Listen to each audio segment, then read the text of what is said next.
तो कुछ मित्रों के प्रश्न आते हैं, वो आते भी रहेंगे कि आप, जैसे किसी का प्रश्न था कि आप महावीर के अनेकांतवाद पे एक डिटेल्ड वीडियो बनाइए। किसी ने कहा कि वज्रयान पे, जो तिब्बत में जो बुद्धिज़्म प्रैक्टिस किया जाता है, तो अभी तो तिब्बत में क्या, अभी तो पूरी दुनिया में है, क्योंकि जब से चीन ने तिब्बत को ले लिया तो वहाँ से दलाई लामा जी तो भारत आ गए थे, आपको मालूम ही होगा, और फिर पूरी दुनिया में फैल गया। तो वज्रयान को काफ़ी लोग जानते हैं, उससे पहले शायद बहुत कम लोग जानते थे। तो किसी ने कहा उस पर भी डिटेल्ड वीडियो बनाइए, फिर कोई किसी और के बारे में पूछते हैं। तो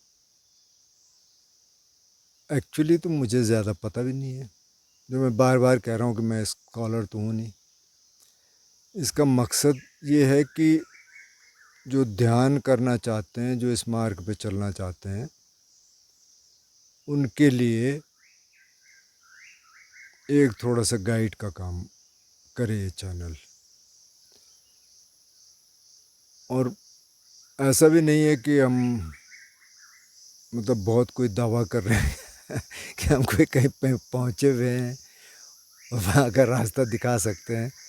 नहीं, मतलब हम चल रहे हैं, यात्रा कर रहे हैं, और उस यात्रा में अगर किसी और का भी सहयोग कर सके तो अच्छा है। क्योंकि बुद्ध कहते हैं कि भाई अगर आप थोड़ा सीख गए, कुछ टाइम आपने एकांत साधना भी कर ली, 2 4 5 7 साल, थोड़ा बहुत समाधि के आसपास पहुंच गए, आपके एक्सपीरियंसेस हैं, तो आप दूसरों को बताइए, क्योंकि बहुत सारे लोगों को ज़रूरत होगी। तो अभी तो ये मीडियम है, क्योंकि पहले भी लोगों ने मेरे से कहा, मैंने कहा यार अब गांव में तो कोई आ नहीं रहा है, एक इक्का दुक्का कोई आ जाता है तो उसको बता देते हैं। तो किसी ने कहा कि नहीं, इस मीडियम पे आप आइए। मैंने कहा ठीक है। कुछ पुराने साथी भी, किसी का कमेंट था कि आप अच्छा है इस पे आ गए, उनसे मेरा संपर्क भी नहीं है काफ़ी टाइम से। तो इसका उद्देश्य इतना ही है। तो अब जब ध्यान की हम बात कर रहे हैं बार बार, जैसे किसी ने कहा वज्रयान की बात करिए, तो मेरे को ना वज्रयान का बहुत ज़्यादा पता है नहीं। वज्रयान में क्या है, वज्रयान में थोड़ा सा तंत्र भी है और ध्यान भी है, और उनका अपना भी जो रिलीजन था उसका भी है।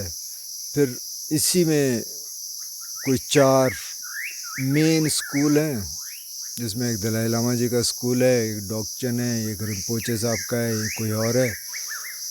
मतलब रिम्पोचे बहुत सारे हैं, तो उसमें जो भी टीचर होते हैं जो उस स्थान पे पहुंच जाते हैं उनको रिम्पोचे बोलते हैं।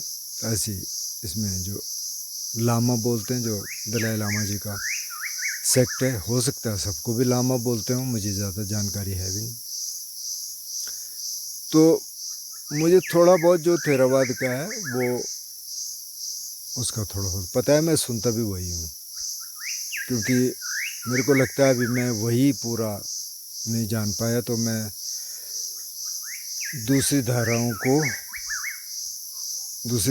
को हाथ लगाने से पहले मैं यही थोड़ा सा देख लूँ। तो अब हम जब ध्यान की बात कर रहे हैं ना, तो देखिए हम ये नहीं कह रहे हैं कि हर समय आप बैठ के ध्यान कर सकते हैं। अब इस पर कुछ और भी वीडियोज़ थे कि चलते फिरते खाते पीते कैसे ध्यान कर सकते हैं। एक्चुअली वो सबसे ज़्यादा लोगों ने देखा, अभी भी देख रहे हैं, तो अच्छा है। अच्छा, बुद्ध ने भी ये नहीं कहा कि आप हर समय बैठ के ही करें, उन्होंने कहा आप चल के कर सकते हैं, आप हर स्थिति में कर सकते हैं, जब खा रहे हैं, जब पी रहे हैं, जब चल रहे हैं, कपड़े पहन रहे हैं, आप योगासन कर रहे हैं, आप हाथ इधर करते हैं उधर करते हैं तो आपको पता चलता है। ये तो एक बात हुई, ये तो ध्यान से संबंधित हुई। लेकिन अब जो दूसरी बात है वो ये है कि कुछ और चीज़ें हैं जो ध्यान के आपको आसपास ले जा सकती हैं, और जो आपका स्ट्रेस लेवल कम कर सकते हैं। क्योंकि काफ़ी सारे लोग अभी ध्यान को सिर्फ स्ट्रेस को कम करने के लिए कर रहे हैं, वो भी ठीक है, लेकिन सिर्फ ये वो उद्देश्य नहीं, ये बहुत छोटा उद्देश्य हो जाएगा। अच्छा है, स्ट्रेस लेवल कम होना चाहिए, तभी थोड़ा ध्यान में आगे भी बढ़ पाएंगे, लेकिन सिर्फ उसके लिए करना शायद मेरे हिसाब से इसको थोड़ा सा कम करके आंकना है। तो एक तो क्रिएटिविटी में ध्यान हो जाता है अपने आप।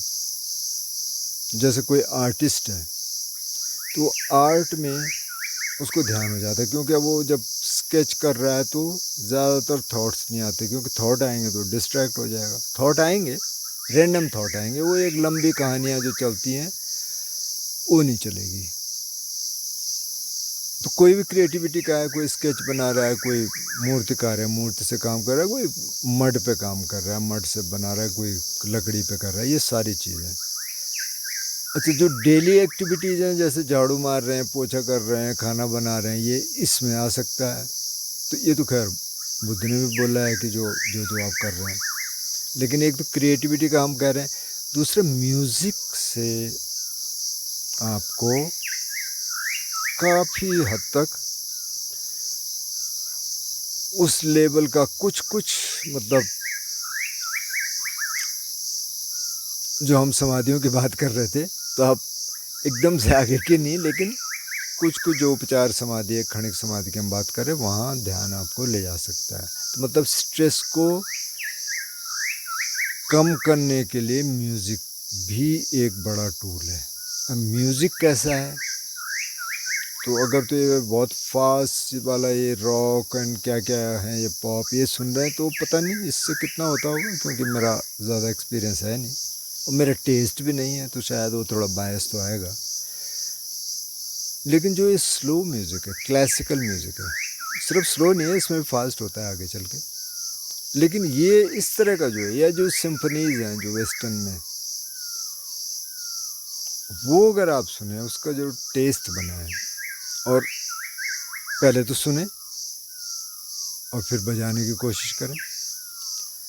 जैसे कोई इंस्ट्रूमेंट ले लें आप और आप बजाना शुरू कर दें, कहीं से थोड़ा बहुत सीख लें। जैसे हारमोनियम बजाना बहुत आसान है, हारमोनियम सीख लें, या फ्लूट बजाना भी इतना मुश्किल नहीं है, शुरू में थोड़ा मुश्किल आती है। कोई और छोटे कीबोर्ड भी मिलते हैं आजकल, तो वो भी बजा सकते हैं, वो भी ला सकते हैं, उसमें और भी कई साउंड्स आ जाते हैं, तो उसको भी आप यूज कर सकते हैं ध्यान के लिए। फिर देखते रहिए आपके शरीर में क्या हो रहा है। अब जब आप बजा रहे हैं या जब आप गा रहे हैं, उस समय क्या हो रहा है। आजकल बिना इंस्ट्रूमेंट के भी गा सकते हैं, अगर थोड़ा बहुत आपको क्लासिकल का है या थोड़ा बहुत गुनगुनाते हैं, तो इसमें तानपुरा आता है, तानपुरा के ऐप्स भी हैं, और इसमें भी आपको यूट्यूब पे भी तानपुरे मिल जाएंगे 30 मिनट के। आप जो भी आपका स्केल है, आप सी शार्प से गाते हैं या नेचुरल सी से या बी से या ए से, जहाँ से भी गाते हैं, आपको वो सारे तानपुरे मिल जाएंगे। आप वो लगा दीजिए और उसके साथ गुनगुनाना शुरू कर दीजिए। कई बार वो आपका स्ट्रेस लेवल कम करने में बहुत मदद करता है। तो ये सारी चीज़ें, मतलब सिर्फ ध्यान का मतलब यही नहीं है कि आप बैठे हैं और बस। अब जैसे मैं यहाँ बैठा हूँ, आप कुछ आवाज़ें सुन रहे होंगे, एक चिड़िया तो बहुत ज़ोर से बोल रही है, कौन सी मेरे को भी नहीं मालूम है,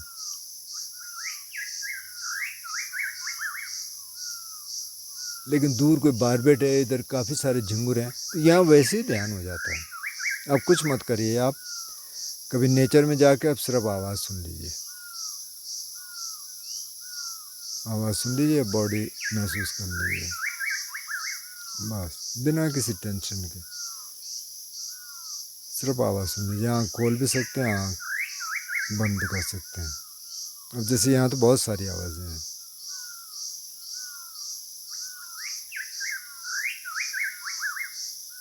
जो पेड़ आप पीछे देख रहे हैं, देवदार के पेड़ हैं,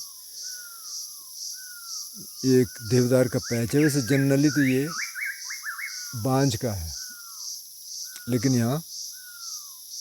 यहाँ पे देवदार है, मैंने सोचा आज यहाँ शूट करते हैं। और झिंगुरों का मौसम है, बरसात के अंत तक रहेगा, तो आप ऐसी कहीं जगह जाएं, किसी भी जंगल में जाएंगे कुछ तो आवाज़ें वहाँ होंगी, चिड़ियाँ होंगी, आप बैठ सकते हैं वहाँ, उसी पे ध्यान कर सकते हैं। ज़्यादा टेंस होने की ज़रूरत नहीं, सिर्फ आप रिलैक्स, आप देख रहे हैं तो देख रहे हैं, सुन भी रहे हैं, अब शरीर को महसूस कर रहे हैं, आप इधर देख सकते हैं, शरीर को भी महसूस कर सकते हैं।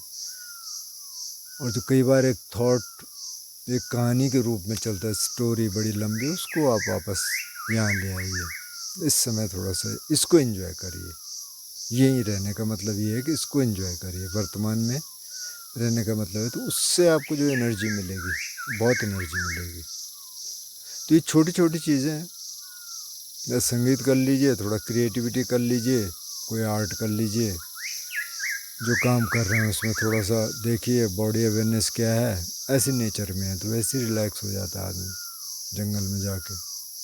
तो ये थोड़ा करके देखिए। वैसे ये जंगल ऐसा मिलना शायद मुश्किल है, वैसे शायद ये कभी नर्सरी थी, क्योंकि ये देवदार यहाँ नेचुरली है नहीं, ये शायद लगाए गए पेड़ हैं, लेकिन बाकी बहुत सारे पेड़ हैं। मैं थोड़ा सा आपको दिखा देता हूँ। बाय द वे ये मेरा स्टैंड है किसी ने इस पर कमेंट किया था बहुत अच्छा है, तो ये मैंने बनाया, ये लकड़ी का है, ये भी क्रिएटिविटी है, क्योंकि मैंने कहा इसको रखें काहे पे। ये स्टिक शायद वो कैमरा लगा के ना ये खींचने वाला कोई मुझे बता रहा था, मुझे नहीं मालूम क्या था।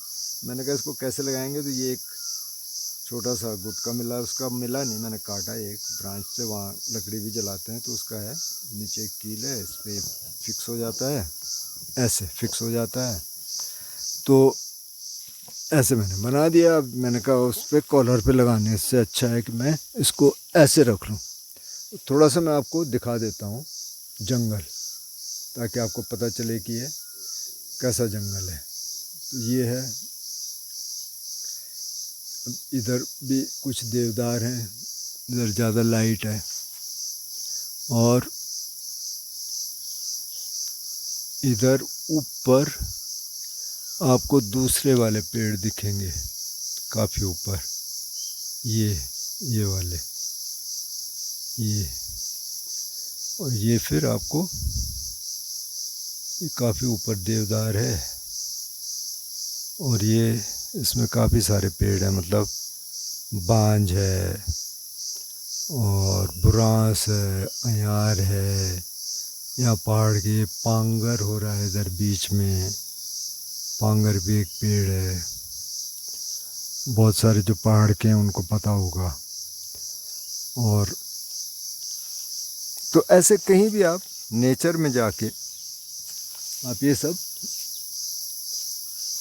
वैसे ही ध्यान हो जाता है, इसलिए नेचर में जाना बहुत ज़रूरी है बीच बीच में। तो आप जाइए और एक्सपेरिमेंट करिए और अपना स्ट्रेस लेवल थोड़ा कम कर दीजिए, अपने आप ही हो जाएगा। कई जगह आपको नेचर में मिल जाएंगे, बॉम्बे में भी काफ़ी नेचर है, दिल्ली में भी है, अरावली बायोडाइवर्सिटी पार्क में जा सकते हैं, गुड़गांव के पास है, बनाई इसके लिए है, बहुत लोग जाते हैं उधर, या अरावली में काफ़ी सारे हैं, हर जगह होगा, मतलब मुझे ज़्यादा पता भी नहीं है। तो मतलब ध्यान का मतलब ये है कि बस आप यहाँ हैं, आप खुश हैं अपनी बॉडी में, बॉडी अवेयरनेस है, यही मतलब है।